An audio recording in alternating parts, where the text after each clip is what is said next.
You ever get hit so hard by a stranger's assumptions that you wonder if you're actually invisible, or if folks just can't see past what they think they know?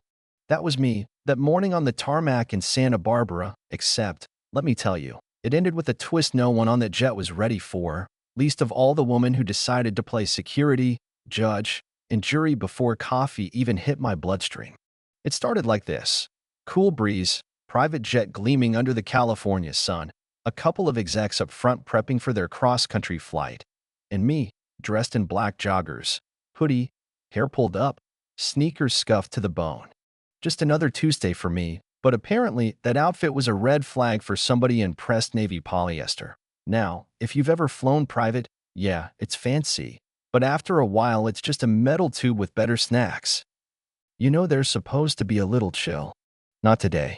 Soon as I step up the stairs, scrolling my phone, head down, the lead attendant, Catherine, is on me with a look that says, lost and doesn't belong. She's got that customer service smile, tight, strained, and about as welcoming as an IRS audit.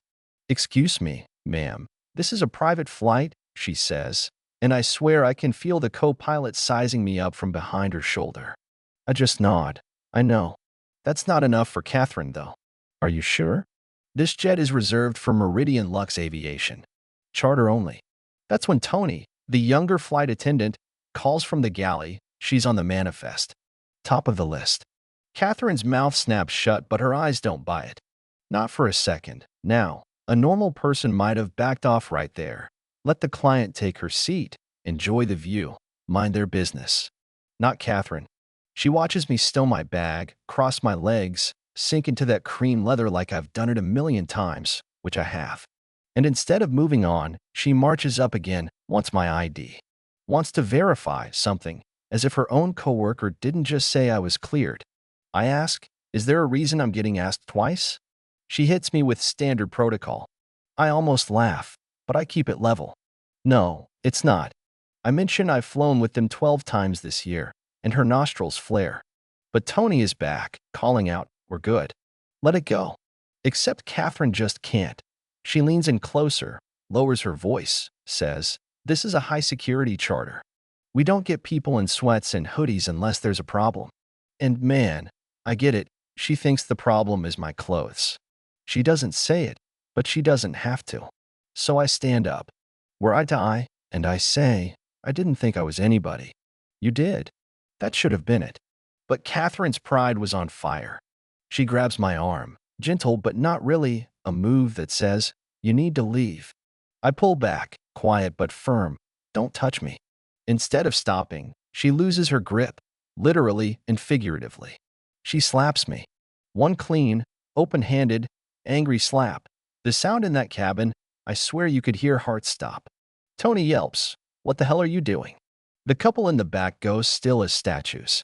Catherine, she's frozen, the shock finally catching up with her. Tony's the first to snap out of it. "You just laid hands on the owner," he spits out. Catherine, white as a sheet, stammers, "What?" And that's when Tony drops it. She's Dr. Nadia Holston, CEO of Vanguard Systems, majority stakeholder in Meridian Lux. This is her jet. Catherine's jaw drops so hard I almost hear it hit the floor. Now, you'd expect yelling, maybe even some revenge. I didn't give her that. I sat down, checked my phone, let the silence do all the talking. Tony leans in, offers to delay the flight, get the authorities. I say no. Let her stay. She's going to sit in this cabin and feel what she did. Sometimes, you don't need to scream to make your point. You just have to let people sit with the consequences. The flight takes off, no drama, just tension so thick you could cut it with a plastic knife. Catherine fumbles through the safety announcement. Tony keeps folding napkins that don't need folding. I scribble a note in my book, eyes out the window, cheek still stinging a bit. About half an hour in, Catherine comes by, offers me a drink, voice shaking. "Do you really think I want something from your hands after what you did?" I ask. She can barely answer. "I didn't know who you were." I shoot back. "What if I was nobody? You only care because you think you'll lose something now." She nods, looks away, finally gets it, at least a little. Tony tries to make it better, tells me he's sorry. I tell him, "You didn't do it. You just watched. That's what most people do." He gets quiet, says, I get tired of pretending nothing happened. Then you'll do all right, I say, and we leave it at that. Then, twist number 2, Captain Templeton calls me to the back, private conference room, door closed. He apologizes, tells me legal is already on it. Catherine will be grounded. But I want more than an apology. I show him my folder, plans for a whole new company policy, equity, bias training, accountability. I was going to roll this out next quarter. Let's do it now. He nods. You have my support. I know I do. When we step back into the main cabin, I pause by Catherine, who's standing there, pale, miserable. I tell her, you don't know who you're talking to. That's the whole problem. She just stands there, floored.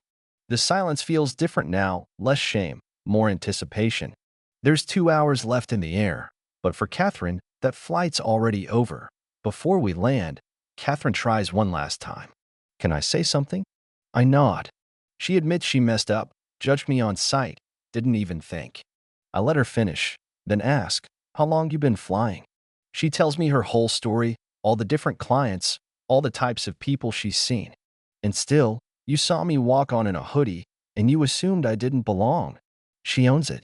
I'll never make that mistake again. I tell her, you'll have time to prove that.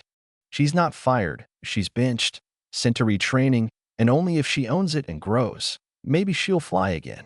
Tony grins at that. That's fair. It's not about fair. It's about accountability. We land in Newark, quiet, tense, no applause, just that heavy post-mistake silence. I step off, pause at the door, look Catherine in the eye and tell her, you have a voice. Use it for more than just assumptions. Then I'm gone, into the SUV, straight to headquarters, boardroom full of execs waiting for me. I don't mince words, no spin, no cover-up. We set new standards, own what happened, and make damn sure this never happens again. Nobody argues. A couple weeks later, Catherine's in a training room. No uniform, no makeup, just a notebook and her regrets. She watches my video message, hears me say, it's not about being perfect. It's about seeing people for who they really are. She closes her notebook, sits with it, and I like to think maybe, just maybe, the lesson sticks. Meanwhile, halfway across the country, a black woman boards another jet. Same hoodie, same sneakers. The new flight attendant just smiles and says, welcome aboard, Dr. Spencer. Can I get you anything? No hesitation. No double check. Just respect.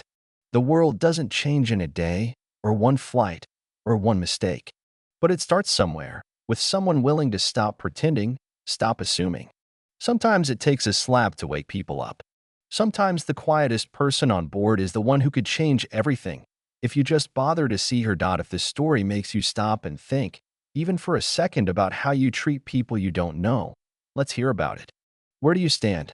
Is it justice, accountability, or just a hard lesson overdue? Drop your thoughts below. Let's talk about who gets to belong and who gets to decide.